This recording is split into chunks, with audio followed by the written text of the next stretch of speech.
ఈ సృష్టి ప్రారంభము ఆయన నుంచే. అదే కుంభకోణం క్షేత్రం.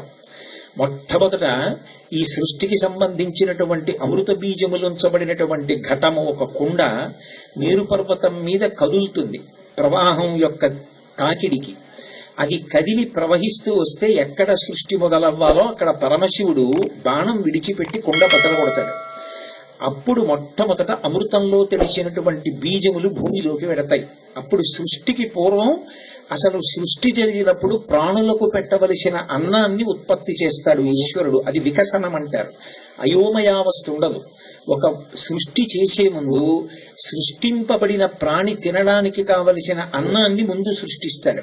అదే కుంభకోణం. అందుకే ఇప్పటికీ కుండ ఆకృతిలో ఉంటాడు అక్కడ పరమశివుడు.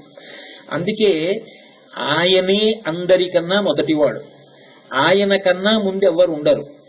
లోకములు వెళ్ళిపోయినా ఆయన మాత్రం అలాగే ఉంటాడు.